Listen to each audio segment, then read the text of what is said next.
Halo, Assalamualaikum. Moderator bisa dengar suaranya? Iya, Kak. Baik ya. Oke, ini kayaknya udah aktif nih. Oke. Bisa dimulai? Iya, Kak.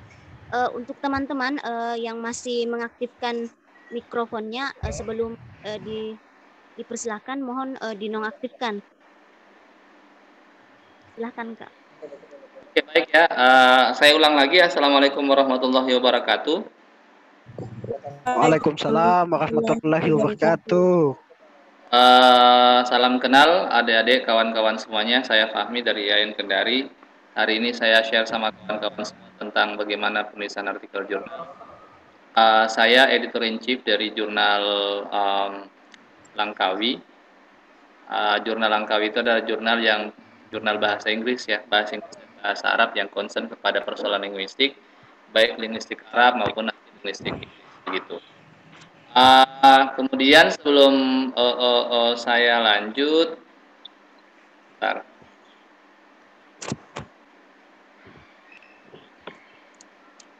Oke, ini hari ini saya akan bicara tentang bagaimana kita bercermin dari artikel tauladan.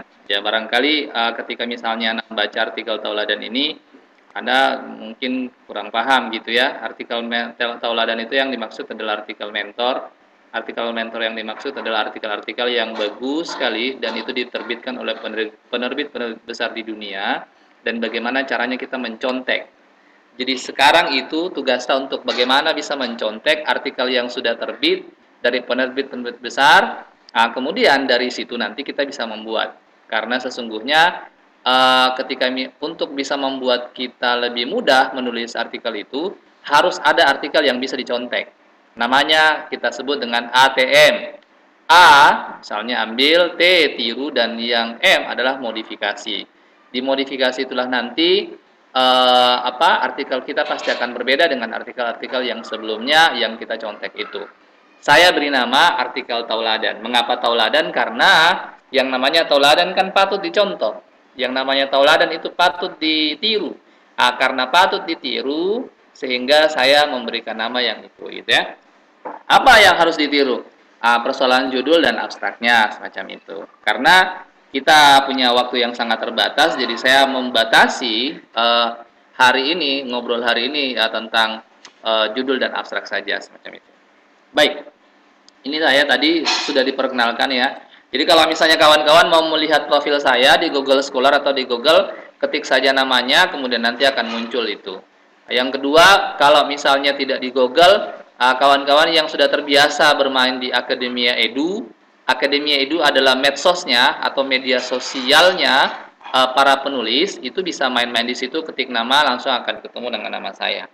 Kalau misalnya tidak ketemu, kalau nanti kurang di Akademia Edu, barangkali nanti kawan-kawan semuanya bisa bermain-main lagi di RG namanya, RG itu Research Gate.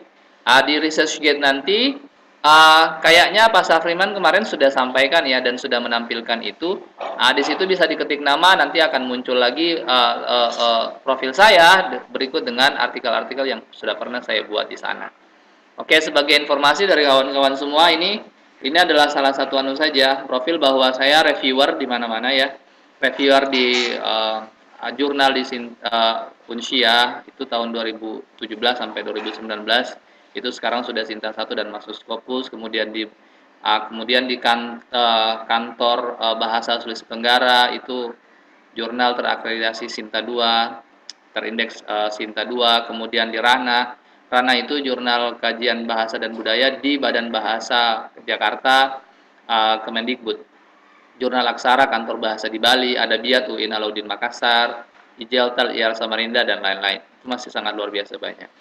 Oke, jadi hari ini kita akan bicara 4 hal. Yang paling pertama adalah prinsip dasar nulis, Yang kedua adalah bagaimana kita nulis judul yang berkualitas.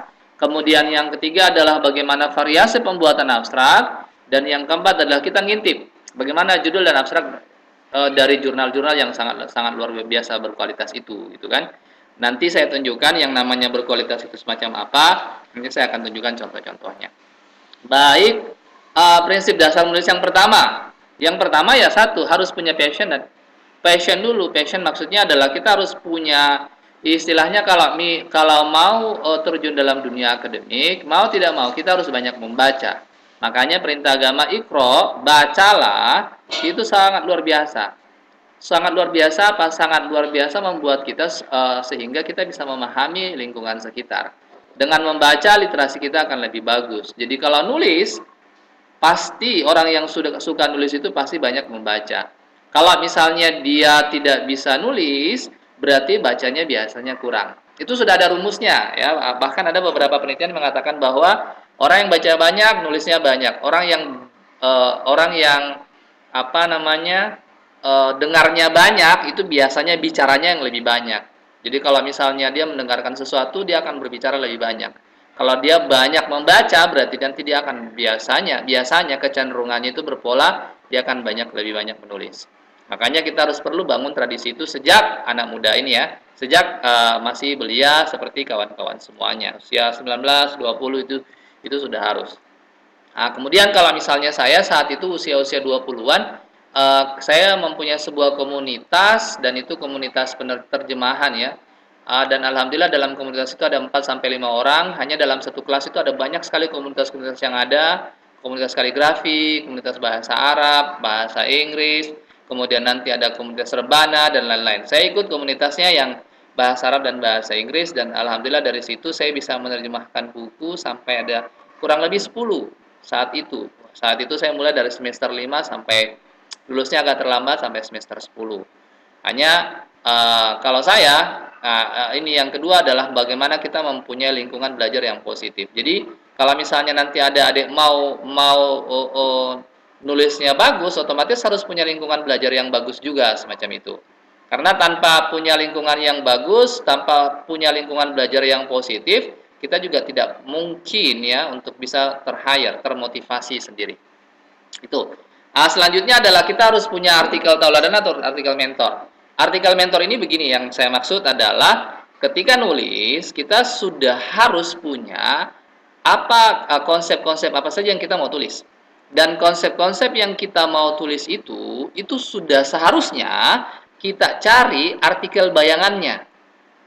Artikel bayangan itu nanti bisa dicari, barangkali bisa dicari di penerbit besar, Elsevier, Taylor & Francis, ada Sage, ada Wiley, ada Springer, dan lain-lain. Atau kalau misalnya memang paling rendah itu ada di Google Scholar. Google Cendekia biasanya itu. Di Google Cendekia nanti bisa nyari judul apa nih kira-kira yang saya mau tulis. Itu diketik saja di sana, setelah misalnya kita ketik, nanti akan muncul itu artikel-artikel bayangan. Hanya saja pesan saya adalah ketika Anda memilih artikel bayangan, karena itu yang mau yang mau dicontek, itu yang mau ditauladani, itu yang mau diikuti, otomatis harus memang bagus. Jadi sesuatu yang bagus itu yang harus kita ikuti gitu kan. Jangan sampai nanti artikel bayangannya atau artikel mentornya itu adalah artikel yang abal-abal atau yang kurang bagus lah ceritanya. Semakin bagus artikelnya, maka semakin bagus pula peluang kita untuk bisa nulis. Karena apa? Karena ada artikel bayangannya. Sebagai contoh sederhana begini kawan-kawan. Kalau kawan-kawan mau nulis di Sinta 2, artikel bayangannya harusnya Sinta 2. Kalau kawan-kawan misalnya mau nulis di misalnya di Sinta 3, artikel bayangan yang kita punya juga seharusnya juga sudah Sinta 3 begitu. Kalau kita mau nulis di jurnal yang bereputasi, otomatis harus artikel bayangannya itu yang jurnal bereputasi juga. Supaya apa? Supaya bisa ngikut gitu, ngekor aja. Jadi kalau misalnya saat ini barangkali tidak terlalu susah buat kawan-kawan semua ya. Kalau di bidang IT, otomotif, ikut saja apa yang sudah dilakukan oleh seniornya, insya Allah juga akan kalian juga nanti akan sama. Ya sama kalau misalnya kalian sekarang ada di himpunan mahasiswa Islam, dilihat aja senior-seniornya yang bagus-bagus, itu nanti yang diikuti langkah-langkahnya. Oke, selanjutnya setelah memiliki artikel mentor itu, kita harus konsultasi dengan mentor. Ini menjadi sangat luar biasa penting karena kadang-kadang di jalan itu kita ada hambatan semacam itu. Kalau ada hambatan dan tidak ada mentornya, biasanya kita akan putus di tengah jalan. Sehingga itu akan membuat kita patah semangat dan kendor semangatnya untuk bisa nulis. Oleh sebab itu, memang dalam lingkungan belajar harus ada mentornya. Selanjutnya adalah kita harus nulis dengan orang-orang yang sudah sangat luar biasa berpengalaman. Ya, kalau kawan-kawan ada yang dari sastra Arab atau sastra Inggris atau pendidikan bahasa Arab atau pendidikan bahasa Inggris, nanti bisa ngontak, kemudian nanti kita bisa nulis bareng bersama-sama. Ada beberapa karya dari mahasiswa saya waktu 2017 kemarin itu alhamdulillah lolos di beberapa jurnal, ada yang bereputasi, ada yang jurnal Sinta 2, bahkan ada juga yang buku, dan itu nanti bisa dilacak di ResearchGate saya atau di Akademi Edu saya ya, atau di Google Scholar juga bisa, itu ada semuanya. Oke, itu yang prinsip paling pertama. Prinsip kedua adalah ketika nulis itu, ini sangat luar biasa teknis, itu kita harus ke template. Jadi kalau misalnya kita template itu adalah semacam apa ya, semacam wadah di mana kita bisa nulis dan sesuaikan apa yang dimau oleh jurnal. Jadi kita tidak bisa nulisnya ya nulis doang, tidak bisa. Harus ikut apa yang dimaui oleh editor. Jadi kita harus ikuti selera editor. Jangan pernah mau ikuti apa yang kita mau. Karena editorlah nanti yang bisa menentukan apakah artikel kita itu diterima atau ditolak. Kemudian yang ketiga adalah kita fokus pada satu isu. Apa yang mau ditulis? Plagiarisme di kalangan perguruan tinggi Islam di Indonesia. Otomatis ya fokus terhadap persoalan plagiat itu saja, jangan lain-lain. Atau hubungan motivasi dengan prestasi belajar. Kira-kira ada nggak kira-kira hubungannya di masa COVID? Itu bisa kita teliti gitu kan. Kemudian ada sangat luar biasa banyak ya sebenarnya yang bisa kita teliti tergantung nanti fakta-fakta sosial yang ada. Bahkan kalau misalnya yang paling terbaru kan ada tuh yang cerita Nikita Mirzani itu yang ribut-ribut dengan kedekatan Habib misalnya, itu juga bisa ditulis. Yang paling penting adalah kita punya perspektif. Yang selanjutnya adalah kita nulis itu berbasis data dan bukan berbasis cerita. Kadang-kadang ini anak-anak, kawan-kawan semuanya, kalau nulis itu berbasisnya cerita doang, tidak berbasis data. Ya, data nanti kita bisa eksplorasi lebih lanjut kalau nanti ada yang bertanya-tanya. Selanjutnya adalah kita bisa nulis apa yang belum ditulis oleh orang lain. Sebenarnya begini patokannya. Tidak ada satupun tulisan yang baru. Mengapa? Karena yang namanya tulisan itu adalah dia melanjutkan tulisan-tulisan sebelumnya. Artinya apa yang belum ditulis oleh orang lain, itulah nanti yang mereka tulis. Itulah nanti yang kita tulis. Bagaimana caranya supaya kita bisa tahu bahwa itu belum ditulis oleh orang lain? Caranya sangat luar biasa mudah. Sekarang punya banyak aplikasi, ya. Nanti bisa dibuka aplikasi Force Viewer atau POP namanya Publish or Perish, itu bisa kalian gunakan untuk bisa melihat sejauh mana tulisan yang kita mau tulis gitu ya. Itu prinsip yang kedua. Selanjutnya, ini yang sangat luar biasa penting juga, bagaimana membuat shortcut. Shortcut itu ya kayak rumus. Kalau kita mau nulis ya, itu sebenarnya ada 4 hal saja yang harus kita perhatikan baik-baik. Insya Allah dengan 4 hal itu, kalau sudah jelas, artikelnya insya Allah pasti jadi. Caranya gimana? Caranya adalah kita harus tahu dulu, topik penelitian apa nih yang kita mau nulis. Topik itu ya cerita tentang bagaimana cara mau mengetahui topik penelitian yang lagi hot atau lagi hangat dibahas. Itu bisa dicari di Google Trend, itu bisa. Atau kalau misalnya Anda banyak baca, itu insya Allah pasti ketemu lah. Contoh sekarang kan lagi banyak masalah pandemi, pembelajaran online ya, pembelajaran daring di masa pandemi itu sudah sangat luar biasa banyak ditulis oleh orang lain. Kemudian ada masalah penelitian, jadi topik dulu, kemudian masalah, research problem. Kemudian yang ketiga adalah tujuan penelitiannya apa, purpose statement. Kemudian yang keempat adalah research question. Jadi adik-adik semuanya, kawan-kawan semuanya itu bisa harus membedakan antara research problem dengan research question. Kalau misalnya masalah penelitian berarti itu cerita tentang Gap itu maksudnya adalah apa sebenarnya yang kita mau tulis. Yang mau kita tulis itu didasari pada tulisan-tulisan sebelumnya. Oh, orang lain itu orang lain sudah banyak bahas tentang hari baik dan hari buruk. Di Sumatera sudah ada yang bahas, kemudian di Jawa ada yang bahas, di Bali ada yang bahas, Kalimantan ada yang sudah bahas hari baik dan hari buruk. Oh, ternyata misal di Bugis, di Bugis mana dulu misalnya, atau di Bone atau di mana itu tentang hari baik hari buruk, tapi dia hubungannya dengan interaksi simbolis misalnya, itu bisa dilakukan. Jadi research problem itu cerita tentang apa? Cerita tentang apa yang belum ditulis oleh orang lain. Sehingga kita mau nulis. Kalau research question, pertanyaan penelitian, ya, pertanyaan penelitian. Ini sebagai contoh saja. Ini saya berikan contoh. Ini, kalau cerita tentang representasi gender dalam buku-buku teks bahasa Arab, misalnya. Mengapa misalnya kita mau nulis tentang representasi gender dalam buku-buku teks bahasa Arab? Ini adalah sebagai respon, ya, dari research problemnya apa, masalah penelitiannya apa. Ini ada dua. Yang paling pertama adalah sebagai respon terhadap keterbatasan wacana gender dalam buku-buku teks bahasa Arab.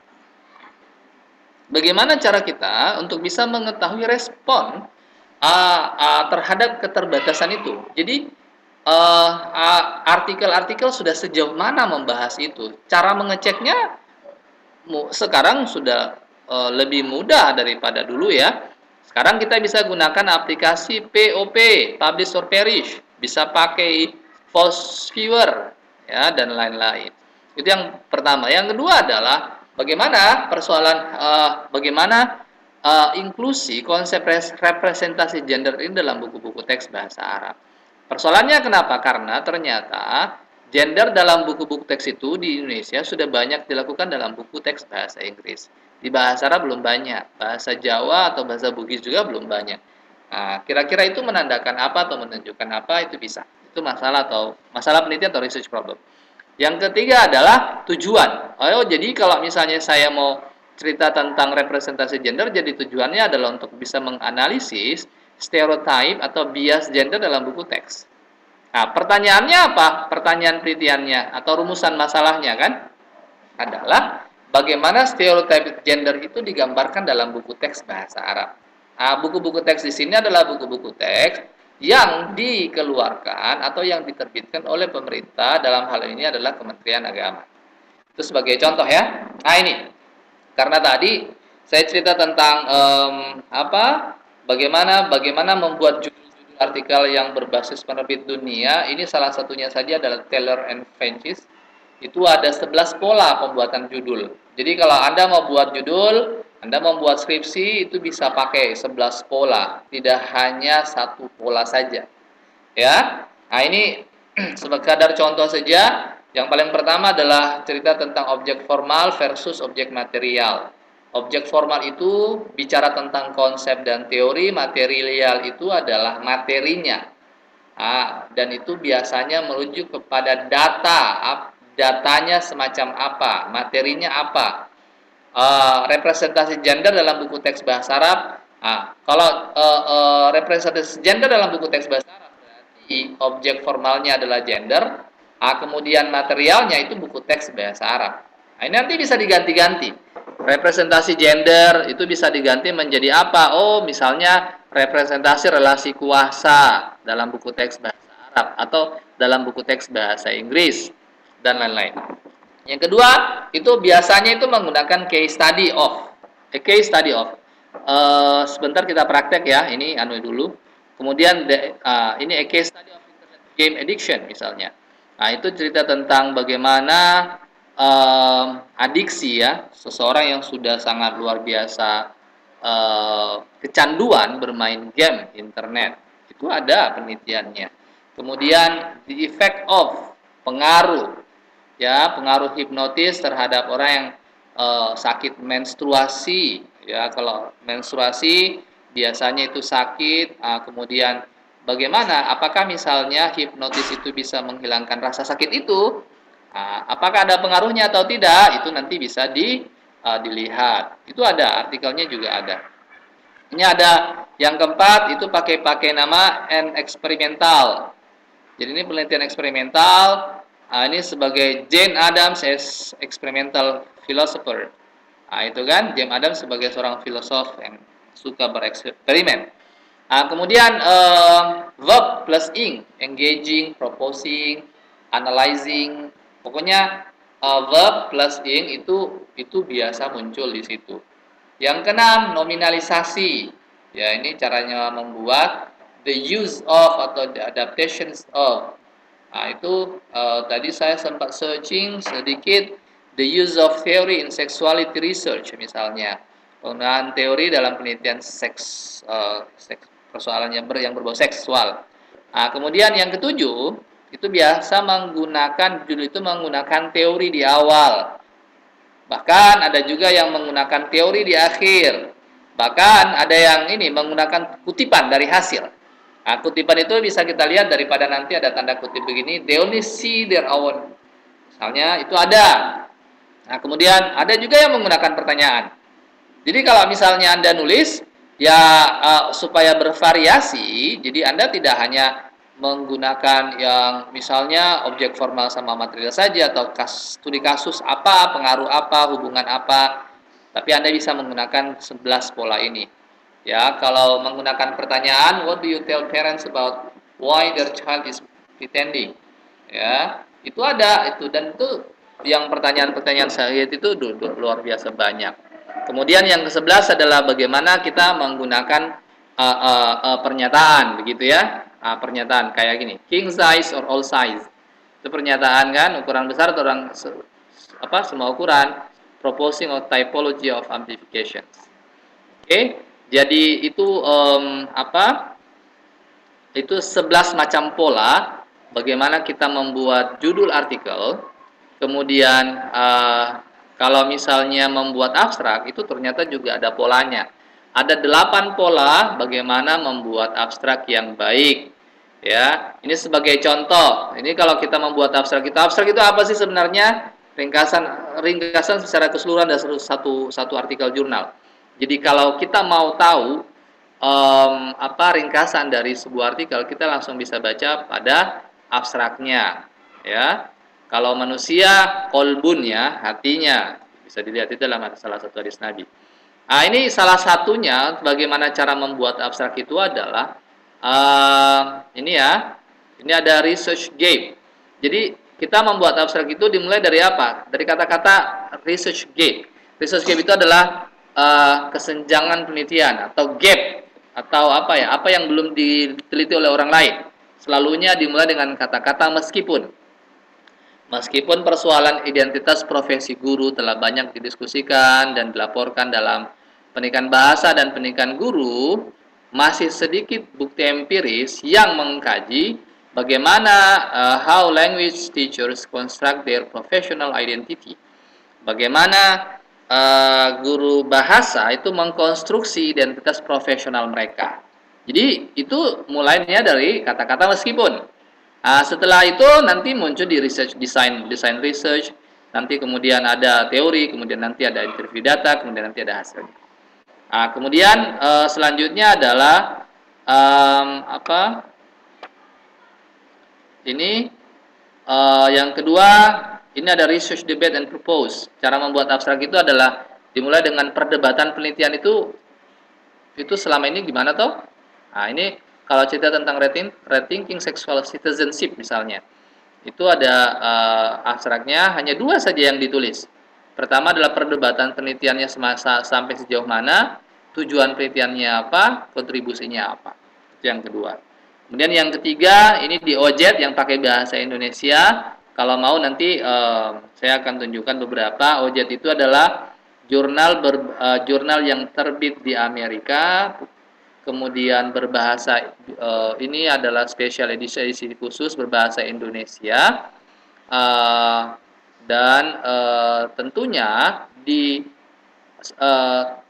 termasuk dari salah satu jurnal terbaik di dunia. Itu namanya OJET, International Journal of ini cerita tentang jurnal internasional mahasiswa asing. Oke, ini ada tujuan, metode, dan hasil. Kemudian ada tujuan, metode, hasil, dan implikasi. Nah, kemudian ada lagi konteks, tujuan, metode, hasil. Itu sangat luar biasa banyak pola-polanya. Nah, ini tinggal kita artikel-artikel ini nanti bisa menjadi tauladan bagi kita, bisa menjadi mentor bagi kita untuk bisa nulis. Jadi nulis jangan asal nulis. Paling mudah adalah ambil contohnya, cari contohnya supaya nanti bisa supaya nanti bisa ditulis ulang, kemudian nanti kita modifikasi. Nah, kemudian ini ada tujuan dan findings, kemudian nanti ada empirical evidence, research purpose dan findings. Nah, kemudian yang terakhir adalah ada isunya saja, kemudian findings and implication. Jadi begitu ya. Nah, kemudian yang terakhir adalah kalau cerita tentang kata-kata kunci, maka itu harus kata-kata kuncinya itu harusnya nanti berurutan. Ya, berurutan secara alfabet. Nah, kemudian itu pola-polanya, jadi ada 11 pola untuk bisa membuat judul, kemudian ada 8 pola untuk bisa membuat abstrak. Saya pikir abstrak itu banyak sekali cara atau pola-pola pembuatannya, tinggal nanti kita bisa nyari bersama-sama. Untuk sementara saya hanya mendapatkan 8 macam atau 8 pola. Itu bisa menjadi pelajaran atau bisa menjadi guru buat kita, cerminan buat kita untuk bisa nulis. Dan ini yang saya tampilkan semuanya adalah abstrak dari jurnal-jurnal yang bereputasi internasional, jurnal-jurnal terbaik, dan itu penerbit-penerbit terbaik di dunia. Salah satunya adalah Routledge ini, Taylor and Francis Group, gitu. Itu begitu ya. Demikian. Kalau misalnya kawan-kawan mau diskusi, ini saya contoh aja ya.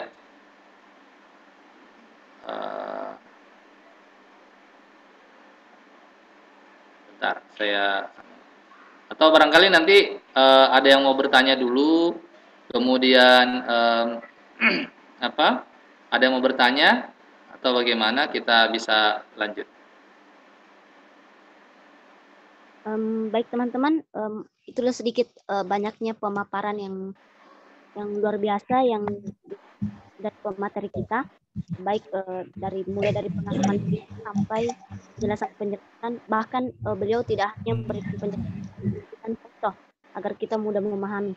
Mungkin ada teman-teman yang ingin kurang jelas atau ingin bertanya persoalan seputar bagaimana cara membuat judul jurnal yang baik misalnya dan sebagainya, atau seputar jurnal itu sendiri. Mungkin langsung bisa mengaktifkan mikrofonnya atau langsung bisa juga di chat kolom Zoom, nanti kita bacakan. Silahkan kepada teman-teman yang ingin bertanya, kami silahkan.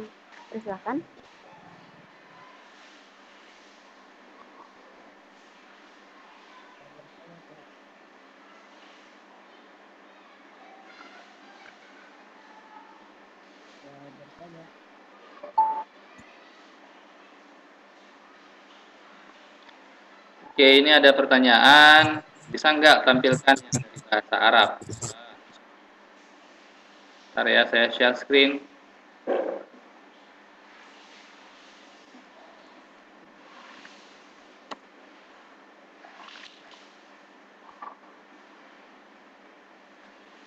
Oke, kawan-kawan semuanya nanti bisa lihat, ini jurnal Langkawi yang diterbitkan oleh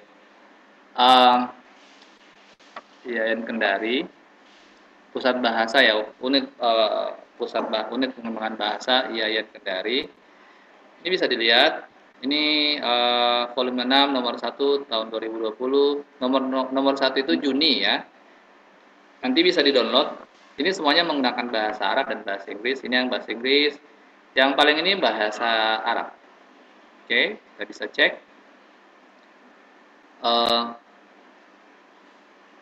Pertanyaannya kemudian adalah mengapa judulnya pakai bahasa Inggris? Harus kami sampaikan bahwa metadata, Scopus metadata di Google Scholar itu belum terlalu bisa membaca tulisan yang berbahasa Arab langsung. Oleh sebab itu harus menggunakan bahasa Inggris atau bahasa Latin. Jadi kalau ada bahasa Arabnya harus ada dalam kurung untuk bisa menjelaskan bahasa Latin. Oke, ini ada bahasa Inggrisnya, ada bahasa Arabnya, Al-Muhafadhu Al-Arabi fi Tarikh Kitab Al-Qur'an. Kemudian di sini ada abstraknya menggunakan bahasa Inggris. Nah, selanjutnya ini muqaddimah sampai ini itu semua bahasa Arab. Ya.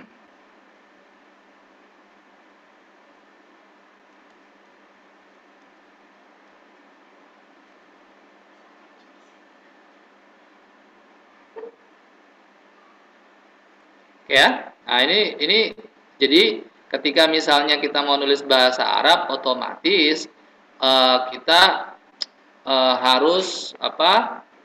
Dari isi sampai kesimpulan, pendahuluan sampai kesimpulan itu semua pakai bahasa Arab. Al-Khulasa itu kesimpulan. Oke. Referensi, abstrak, dan judul itu menggunakan bahasa Inggris. Ini persoalannya adalah persoalan citasi atau persoalan metadata nanti yang akan bisa dirujuk oleh orang lain. Saya punya pengalaman artikel saya yang berbahasa Arab itu tidak bisa terbaca oleh database terbagus, itu terindeks Scopus itu saat itu tidak bisa terbaca judulnya karena menggunakan bahasa Arab semacam itu.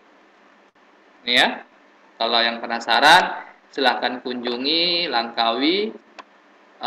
Kemudian nanti bisa ngecek-ngecek, download, kemudian nanti bisa baca-baca. Ini cerita tentang punctuation, tanda baca dalam bahasa, ya. Bagaimana kita menjaga tanda baca dalam bahasa Arab dalam sejarah penulisan Al-Quran. Jadi sebelum Al-Quran sekarang ini yang kita punya yang ada tanda bacanya, ada harakatnya dan segala macam, sebelumnya itu nggak ada sama sekali. Nah, contohnya mana? Contohnya ini.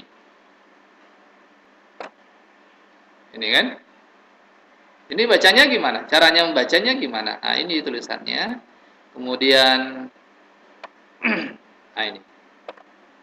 Ternyata sebelum misalnya ada tanda baca, ini nafsu. Nah, ini yang sudah ada. Kemudian malak, misalnya malik, ya. Fahru, kemudian macam-macam. Ini bahkan ada data ini tulisannya bagaimana. Jadi sangat luar biasa susah ketika dia tidak bisa tidak punya tanda baca gitu ya. Apalagi nanti ada harokatnya. Harokat itu di belakang sekali. Dan itu kan ditemukan oleh Abdul Aswad Ad-Duwali, gitu kan. Apalagi ini bacanya apa ini kira-kira? Nah, ternyata si Khairuddin ini dari UIN mana? Dari IAIN Gorontalo bisa mengungkap itu semua. Tentunya memang dengan membaca kitab-kitab turas ya. Jadi semacam itu. Nah, ini kemudian ini yang tadi saya sampaikan bahwa ini adalah salah satu penerbit besar dunia ya, Taylor and Francis. Nah, itu nanti kalau misalnya kita mau cari judul-judul apa saja, itu bisa. Tadi kan saya sampaikan bahwa ada nominalisasi the use of. Ternyata artikel yang menggunakan kata-kata frase the use of itu ada 3 juta. 3.885. Apa buktinya? Ini bisa dilihat the use of theory in sexuality research, the use of redundancy in Queensland public service, kemudian the use of force in peace, the use of derivative in Nordic films, dan selanjutnya. Jadi ada banyak ya. Tinggal nanti kita mau apa. Misalnya the effect of.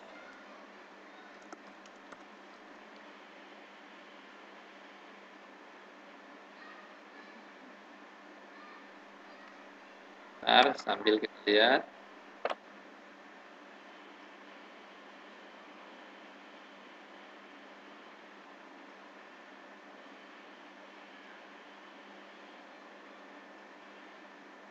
Oke. Kalau misalnya dimulai dengan kata the effect of, itu ada 2.900.000 artikel. Bayangin aja. Pengaruh apa dengan apa gitu kan? Itu ada banyak, luar biasa banyak.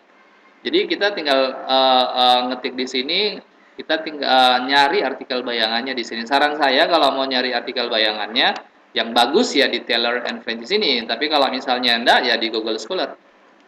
Paling dasar di Google Scholar. Hanya saja di Google Scholar itu memang harus kita pintar-pintar juga mencari ya, karena ini adalah artikel yang mau ditiru, yang mau dimodifikasi, tentunya harus yang bagus-bagus gitu. Oh, ini sebagai informasi, kalau misalnya di Google Scholar itu Supriyana contoh ya, Supriyana sudah skripsi, sudah nyusun skripsi atau belum? Baru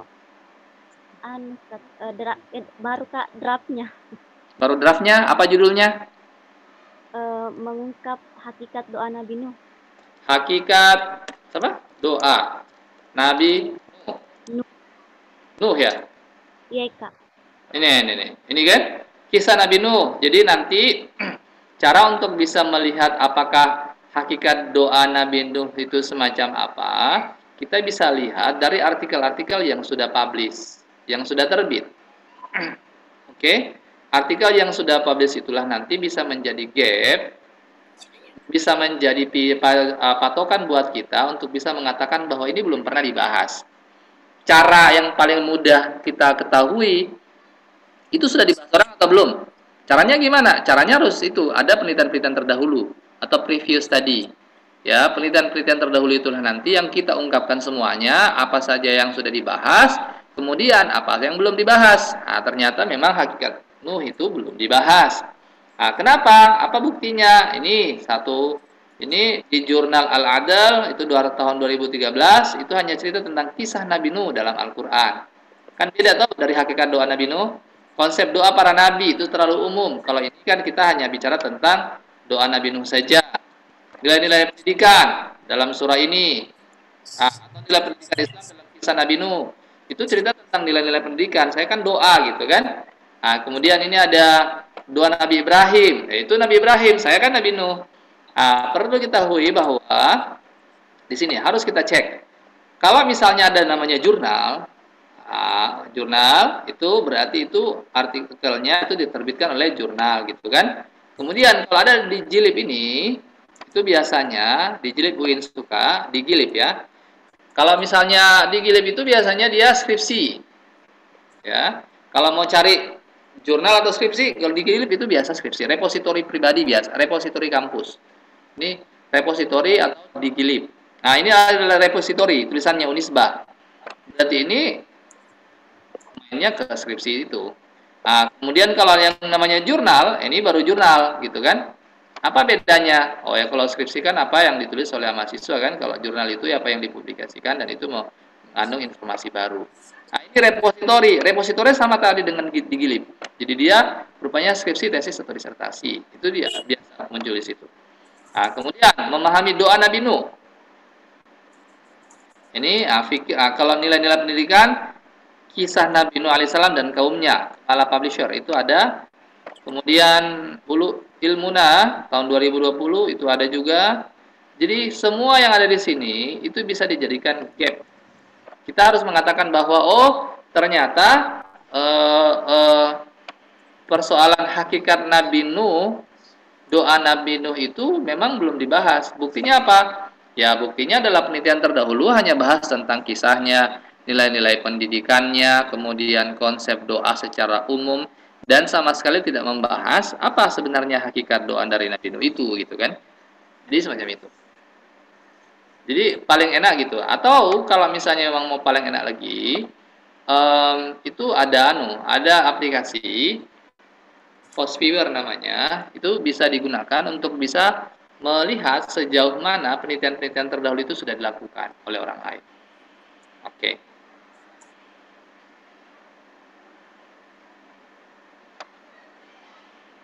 Oke ya, gitu. Kemudian ada yang bertanya bagaimana cara mencantumkan referensi dari Al-Quran, hadis atau undang-undang. Kalau referensi dari Al-Quran atau hadis atau dari undang-undang itu kan pastinya kan tidak bisa diparafrase, itu harus sama persis gitu kan. Karena dia harus sama persis, makanya dibilang aja dalam kurung hadis Bukhari nomor berapa, volume apa gitu kan. Nanti direferensi baru nanti dijelaskan. Sahih Bukharinya apa dan segala macam, halaman berapa. Kemudian kalau misalnya Al-Quran atau terjemahan Al-Quran, terjemahan Al-Quran yang mana yang kita mau gunakan. Terjemahan Al-Quran itu ada 11 kalau nggak salah, ada 9 di Indonesia. Yang paling mayoritas dan mainstream itu adalah yang dikeluarkan oleh Kementerian Agama. Ya, ini jurnal bahasa Arabnya sudah. Cara mudah agar kita terhingga plagiat. Oke. Cara mudahnya sebenarnya untuk bisa menghindari plagiat adalah dengan melakukan parafrase. Nah, nanti ada sesi selanjutnya, kalau misalnya nanti kawan-kawan mau, nanti akan dibahas tentang bagaimana membuat parafrase yang baik itu supaya kita bisa terhindar dari plagiat. Karena kalau seingat saya di UIN itu untuk S2 di program studi pendidikan agama Islam PAI itu tesisnya harus terhindar dari plagiat sebesar atau tingkat kemiripannya itu hanya 5%. Itu kalau misalnya di UIN yang kebetulan saya pernah ngisi di sana, disampaikan oleh pengelola program studinya semacam itu. Itu di bawah 5%. Caranya gimana? Itu kan dia menggunakan aplikasi yang namanya Turnitin, ya kan. Menggunakan Turnitin itu dicek semua. Jadi kalau misalnya ada yang sama, pasti sama. Nanti akan kelihatan semua semacam itu. Ya, jadi caranya adalah dengan kita menggunakan parafrase. Parafrase itu ada banyak sekali. Parafrase dengan menggunakan leksikogramatika, parafrase dengan menggunakan tema dan rema, parafrase dengan menggunakan wacana diskursus. Itu ada 3 macam kalau tentang parafrase. Oke. Zinanya, struktur judul, apakah memungkinkan kita menggunakan judul yang sifatnya general tapi informalnya terbatas? Student awareness on plagiarism issue. Kalau ini, misalnya ya, ini artikel misalnya student awareness on plagiarism issue, itu terlalu general sekali. Lebih bagus kalau misalnya kita menggunakan, apakah mungkin pada judul kita menggunakan frase Indonesian hire? Bisa. Semakin judul spesifik itu biasa semakin bagus. Kenapa? Karena tadi, kalau student awareness on plagiarism issue, itu tidak jelas ini di mana, konteksnya di mana. Untuk bisa membangun kesadaran mahasiswa tentang isu plagiat itu di mana? Oh, kalau misalnya di Indonesia di perguruan tinggi kita bilang Indonesian Higher Education. Jadi semacam itu. Jadi sebenarnya mudah. Student awareness is. Oke, ini saya copy. Saya tes ya, saya share screen ulang. Ini.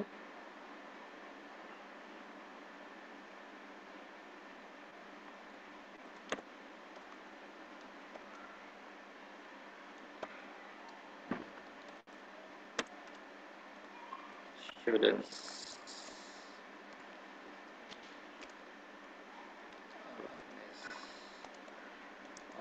plagiarism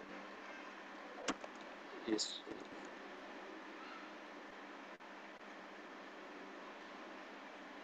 Ada 5.350 yang cerita tentang student awareness on plagiarism issue. Ini nanti kita bisa baca, kemudian nanti kita bisa lihat-lihat mana yang pas ya, seperti apa yang kita mau tulis. Ya, ini ada masalah plagiat di perguruan tinggi itu sangat luar biasa banyak. Nah, ini sederhana sekali kan?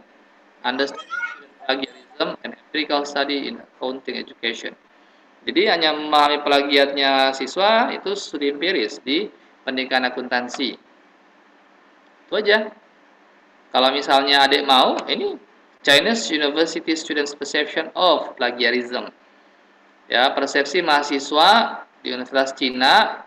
Jadi tidak disebutkan secara eksplisit itu universitas apa, nggak usah, langsung saja kayak Indonesian University tadi kan.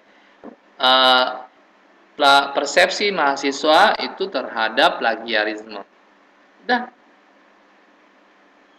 Jadi sangat luar biasa sederhana sebenarnya. Barangkali gitu ya, moderator. Saya kembalikan, kalau ada yang nanya lagi silahkan. Baik teman-teman, itulah tadi sesi pertanyaan sudah dijawab oleh pemateri. Saya mau tanya. Saya tanya. Moderator, izin bertanya. Silakan.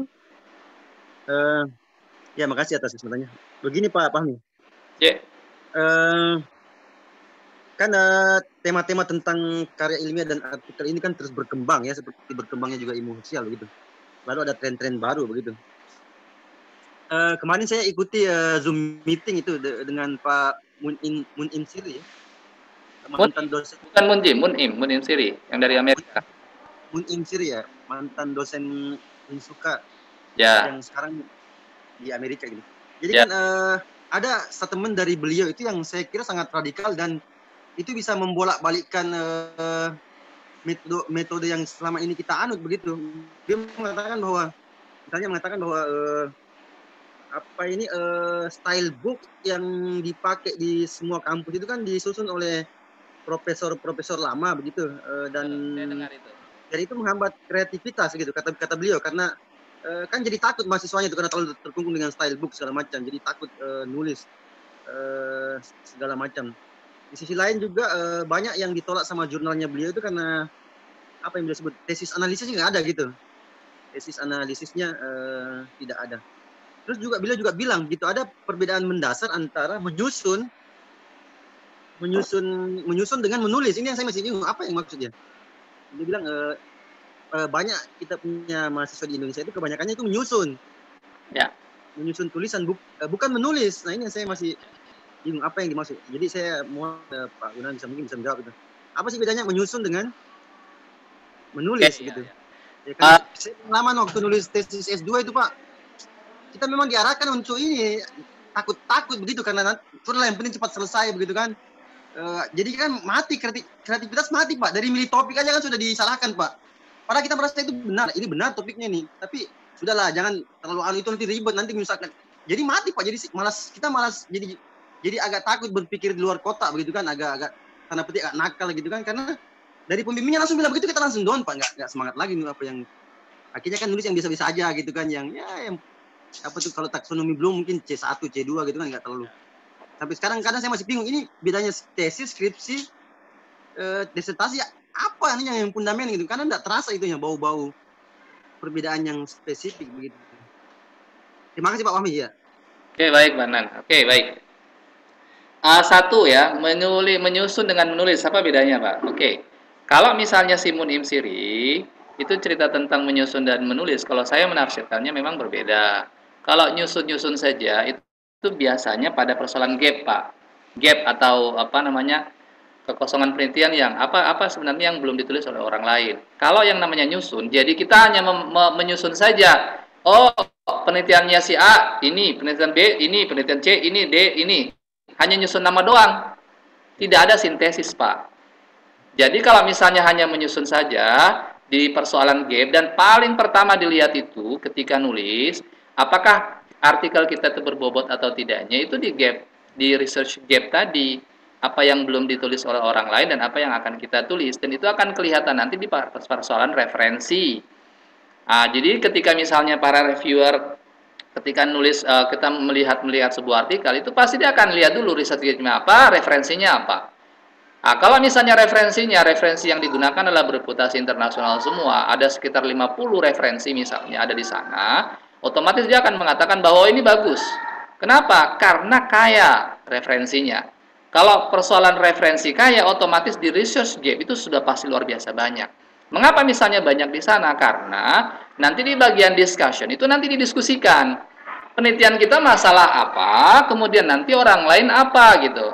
Contoh, disertasi saya kan cerita tentang penerjemahan Al-Quran di Indonesia, perbandingan antara Muhammad Thalib dengan Kementerian Agama gitu. Saya sampai menyimpulkan bahwa ternyata yang namanya penerjemahan Al-Quran itu sangat luar biasa subjektif, dan itu nanti berdasarkan ideologi masing-masing si penerjemah. Orang Iran nanti akan menerjemahkannya berbasis dengan ideologi Syiah. Orang misalnya ada kan di Eropa atau di Amerika sana Al-Quran terjemahannya yang berbau feminis. Kemudian nanti ada kitab Ahmadiyah di India dan Pakistan sebagai contoh. Itu dilihat dari referensi. Jadi ketika nulis kita mensintesis apa saja misalnya pola-pola pemikiran yang ada di sana, kemudian nanti kita gabung jadi satu. Kita tidak susun Pak, seperti nyusun bata tidak. Kalau nyusun bata kan nulis ini, misalnya ya, ini dalam terjemah Al-Quran. Misalnya si Fadli mengatakan bahwa bla bla bla terjemah Al-Quran itu sudah diteliti, mengkaji tentang persoalan persoalan ini terjemahan Al-Quran yang ada di Facebook. B mengatakan apa, C mengatakan apa, D mengatakan apa. Itu kan kayak nyusun bata itu Pak. Ya. Kalau rumah kan kita susun bata. Ini mengatakan ini, mengatakan ini, mengatakan ini. Itu tidak ada sama sekali sintesis. Itulah yang disebut dengan nyusun. Artinya bahwa kalau kita nyusun begitu, tidak ada dialogis sama sekali antara A dan B. Pemikiran-pemikirannya tidak nyambung sama sekali pemikirannya, dan kemudian masuk di pemikiran kita atau penelitiannya kita. Makanya dianggap tadi beda, nyusunnya beda, kemudian nulisnya beda. Dan saya pernah mengalami hal yang sama. Saya pernah di sebuah artikel kemudian dibilang ini Anda nyusun aja nih. Ya. Itu mah gampang sekali, anak S1 juga bisa karena hanya nyari-nyari hasil penelitiannya dari abstrak. Abstrak misal kita ambil kemudian kita susun, oh ini satu hasil penelitiannya, ini dua hasil penelitiannya, ini tiga, ini. Kemudian saya ini, terus dialognya mana? Ya. Cocok. Ya kan? Dialognya mana? Dari situlah dialog-dialog itulah ceritanya kan critical thinking yang higher, critical thinking yang tingkat tinggi gitu.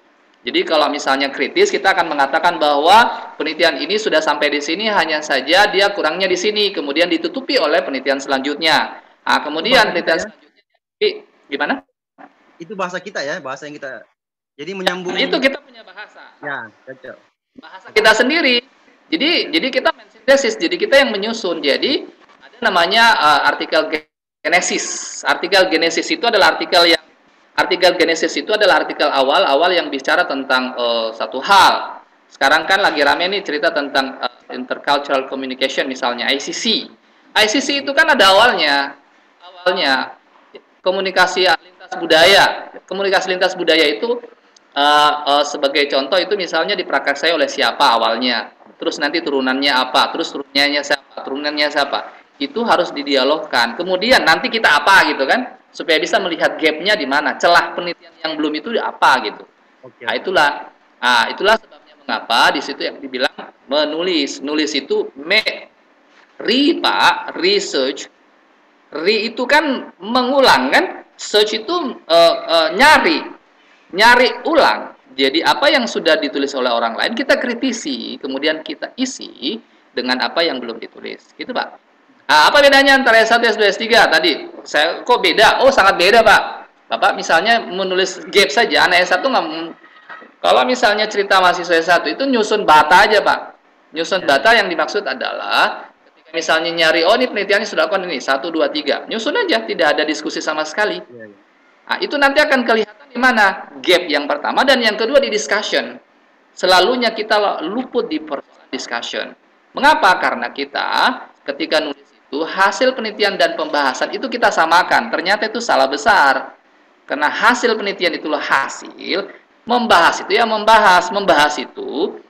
Discussion itu kan kata dasarnya discuss. Discuss itu ada pro dan ada kontra. Apa yang pro dengan penelitian kita, apa yang kontra dengan penelitian kita, itu dibahas. Setelah misalnya dibahas, terus implikasinya apa? Implikasi yang dimaksud adalah, implikasi ada 8 macam. Ada implikasi kebijakan, ada implikasi empiris, ada kontekstual, ada teoritis, ada konsep, ada metodologis, dan lain-lain. Hanya saja, sepanjang pengetahuan saya ketika misalnya membaca artikel-artikel yang Sinta 2 ke bawah, itu tidak sampai sangat kurang artikel yang membahas tentang implikasi penelitian itu apa. Sementara kalau misalnya di artikel tingkat tinggi, di indeksasi Scopus Web of Science itu selalu yang diminta. Kata kunci yang pertama, kontribusi penelitian Anda apa? Ini nulis, apa kontribusinya? Implikasinya apa? Kamu mau bilang apa dengan artikel ini? Itu yang sebenarnya tidak ada di kita. Kenapa itu tidak ada? Karena sifat kritisnya kita, critical tingginya kita kurang. Kenapa kurang? Karena tadi, Pak, karena memang kita dari awal itu sudah istilahnya dicekokin. Kamu itu gini ya, kamu gini ya, kamu gini ya, kamu gini ya. Jadi kita tidak pernah punya keleluasan untuk bisa bergerak. Misalnya dia di Amerika, budayanya kritisnya luar biasa tinggi. Bahkan yang sudah publish artikel Q1 pun di Scopus itu dia kritisi. Mengapa? Supaya ada daya kritis dari orang, apapun itu yang mau dikritisi, mau salah ketiknya, barangkali nanti isinya atau barangkali apanya, itu supaya bisa melatih gitu. Sementara kita harus jujur mengakui hal itu. Kritis kita terhadap artikel-artikel yang ada atau penelitian-penelitian yang terdahulu atau yang sudah dilakukan itu sangat luar biasa kurang. Itulah sebabnya mengapa HOTS ya, higher order thinking skill itu sangat luar biasa perlu di pendidikan tinggi. Itu kalau misalnya jadi rekomendasi sangat luar biasa bagus. Kita mengajarkan pemikiran kritis di level-level mahasiswa mulai dari S1 itu sudah harus. Kenapa? Karena tadi untuk bisa mengantisipasi tadi yang seperti sudah dijelaskan. Gitu, Pak Nan. Sip. Sebentar. Jadi yang kita harus jago di itu, Pak ya, menyambung benang merah itu ya. Benang merah antara celah-celah tadi itu ya. Menyambung benang merah, benar. Siap. Oke. Benar, itu Mantap. refleksi, Pak. Itu itu refleksi nggak bisa satu kali baca, dua kali baca nggak bisa. Itu butuh perenungan luar biasa lama. Itu satu artikel biasa kalau misalnya butuh perenungan yang lama itu kadang 5 bulan, 6 bulan. Ini ada yang disebut dengan new insight, Pak. New insight itu apa luarannya? Apa kontribusi penelitianmu ini? Kamu nulisnya apa? Kamu mau apa gitu kan? Jadi itulah sebenarnya yang memang kita harus latih bersama-sama. Ada namanya critical incidents, ada namanya new insight. Itulah sebenarnya yang dibutuhkan oleh orang-orang luar. Gitu bedanya. Bedanya artikel jurnal Rasa Sinta dan tidak Rasa Sinta atau rasa publikasi internasional semacam itu. Kalau Rasa Sinta saja kadang-kadang, iya saya pemula jurnal 5 tahun, saya tahu banget kawan-kawan editor in chief saya, kawan-kawan banyak dan kita baku tahu juga itu jurnalnya isinya apa gitu kan. Iya. Kemudian bahkan ada kawan-kawan saya juga yang dari beberapa kampus, beberapa badan bahasa dan lain-lain sebagainya. Hasil penelitian dan pembahasan saja itu tidak dibedakan, Pak. Gimana caranya kita mau kritis? Iya. Hasil penelitian itu kan hanya mendisplay saja apa data-data wawancara yang kita punya, data-data teks yang kita punya. Hasilnya semacam ini. Kemudian hanya sampai di situ. Pembahasannya mana? Ya nggak ada. Ya itu susah kan? Iya. Nah, jadi contoh ya. Contoh gini, Pak. Nah, saya pernah bahas tentang hari baik dan hari buruk di masyarakat Bugis yang ada di Kota Kendari. Ketika saya cerita hari baik dan hari buruk, ternyata di Indonesia banyak orang Bugis punya hari baik hari buruk dan bahkan itu ada anunya ya, ada istilahnya raja-rajahnya, ada semacam tabel-tabel raja, ada lobang, ada apa dan ada apa kan biasanya semacam itu. Ternyata tradisi itu bukan hanya hari baik hari buruk itu tidak hanya ada di orang Bugis, orang Bau-Bau, Buton punya, orang Muna punya, orang Jawa punya, orang Bali punya, Sumatera punya, tapi dengan tampilan yang berbeda. Pertanyaannya kemudian adalah orang Arab punya nggak hari baik hari buruk? Punya, hanya beda konsepnya. Konsepnya adalah dengan burung atau tuyur. Makanya dalam Al-Quran, kalau misalnya cerita tentang sial, itu cerita tentang burung, Pak, atau tuyur. Iya. Kalau misalnya ke kiri, ya kan? Kalau ke kiri, oh itu katanya orang bagus, ke kanan bagus, makanya mereka mau pergi berdagang gara-gara lihat burung. Orang Cina punya nggak kira-kira hari baik hari buruk? Punya, Pak, tapi bukan burung, dengan angka. Bapak bisa cek di hotel-hotel terbaik di Indonesia, angka 4 dan angka 13 itu gimana ceritanya? Feng Shui. Iya, Feng Shui. Ya, itu kan sama kan? Kita bilang hari baik hari buruk, tapi orang bilang di sana bukan hari-hari, Pak, angka-angka. Kenapa biasa beda? Kenapa orang Arab bisa dengan burung? Kenapa misalnya orang anu berangka? Di Amerika warna, Pak, bukan angka lagi. Warnanya hitam. Ada. Makanya kalau misalnya di daerah Solo warna kalau merah, kita kan kalau orang meninggal warna putih kan? Orang Solo warna merah, Pak. Mengapa misalnya ada putih, ada merah, ada angka, ada burung dan lain-lain sebagainya? Satu, itu kaitannya dengan budaya. Makanya ketika cerita bahasa, otomatis kita harus pelajari juga bagaimana budayanya, bagaimana manusianya, semacam itu. Jadi, membanding-bandingkan itu caranya gimana, Pak? Wah, harus baca banyak. Ya. Iqra'nya harus banyak, dan itu tidak bisa 1 hari 2 hari mau jadi. Nyusun 10 hari, satu minggu mau jadi artikel itu, itu agak repot juga. Jadi semacam itu. Kemampuan mendapatkan benang merah itu yang salah satu yang bisa kita bilang sebagai kunci novelty, Pak ya. Bisa ya kalau dia mahir menjahit benang merah itu kan dia bisa sangat mudah mendapatkan novelty gitu, Pak ya. Benar, Pak, benar. Novelty itu bisa kita temukan kalau gapnya jelas. Kalau celah-celah penelitian yang kita mau isi itu jelas. Dan kalau persoalan novelty itu tingkat kebaruan. Apa kebaruannya? Itu biasanya ada bahasanya, ada yang sebut dengan kontribusi, ada yang sebut dengan implikasi. Orang pakai bahasa sebenarnya mirip-mirip itu, sangat luar biasa mirip-mirip dan itu sangat kecil sekali perbedaannya. Hanya saja biasanya yang dicari itu tadi kontribusinya apa? Novelty atau kontribusi tadi. Sip. Makasih Pak Fahmi. Top. Oke, Pak Nan. Iya, iya. Di UIN Nanti Suka ketemu lah, jam Kak. berapa? Kapan-kapan ketemu lah, saya mau diskusi banyak. Mas, Ya. ini baru semester 1, Pak. Oh, semester 1. Saya itu mainnya di Winsuka lebih banyak, Pak, daripada di Oh, mantap. kawan-kawan saya di Winsuka banyak. Ya. Nanti kita kopi darat, Pak, kapan-kapan, insya Allah. Siap, Pak. Terima kasih.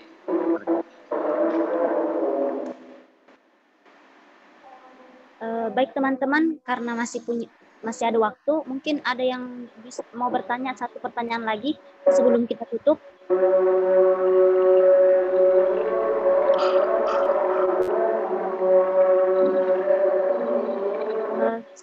Barangkali ada kawan-kawan yang masih ingin bertanya. Kita buka satu pertanyaan lagi sebelum kita menutup kegiatan kita.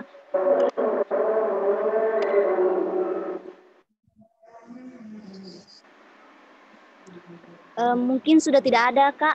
Mungkin kita langsung saja serahkan kepada pemateri untuk closing statement. Oke, baik. Closing statement saya adalah satu, yang namanya nulis, berarti budaya nulis itu bagaimana cara kita menentukan. Caranya sangat sederhana. Satu, Pak, kita harus banyak baca. Tapi membaca pun kalau sendiri juga agak repot. Caranya gimana supaya nanti bisa sama-sama teredukasi gitu kan? Caranya adalah kita harus punya lingkungan belajar yang bagus. Nah, sekarang ini kita punya webinar-webinar di mana-mana, kita punya lingkungan belajar di mana-mana, jadi adik-adik semuanya nanti bisa, kawan-kawan semuanya nanti bisa memilih saja lingkungan belajar apa saja yang kita suka dan kita maui atau yang kita senangi. Kalau kita senang dengan academic writing atau nulis artikel jurnal, otomatis kelompok belajar atau grup discussion yang kita punya ya tentang academic writing juga. Sebenarnya kalau di academic writing itu banyak sekali keuntungannya, karena selain kita mengasah otak, kita mengasah pikiran kita juga mengasah kemampuan kita juga. Satu hal bahwa ketika di menawar beasiswa itu juga nulis yang pertama diminta mana hasil karyamu, artikel atau buku dan lain-lain. Ketika mau jadi dosen PNS misalnya, itu juga sama, mana karya-karya yang sudah Anda terbitkan. Ya, jadi kalau dari sekarang memang mau menjadi seorang akademisi, kita harus mulai dengan apa tadi? Dengan punya kelompok diskusi, ya semacam ini, HMI, kemudian nanti bisa kawan-kawan buat yang lebih kecil lagi supaya nanti diskusinya bisa lebih intens. Jadi hanya dengan itu kita bisa mempertahankan motivasi belajar kita, hanya dengan itu kita bisa belajar bersama-sama dan sama-sama belajar. Oke, terima kasih moderator. Saya kembalikan ke moderator.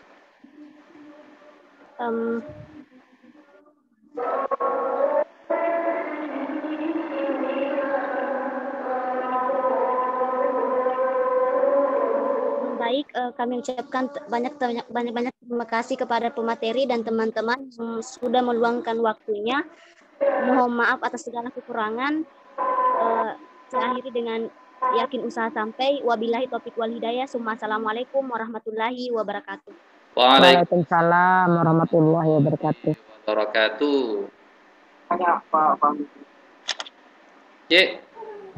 Mungkin bisa share. Baik. Nanti saya share ya.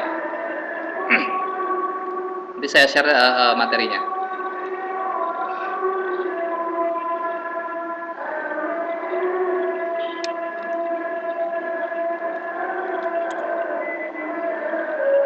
Nanti saya kirim ke panitia ya. Baik. Oke, terima kasih. Ini apa bisa saya live ya? Makasih. Oke. Fahmi. Semuanya. Assalamualaikum. Waalaikumsalam warahmatullahi wabarakatuh. Terima kasih Bapak.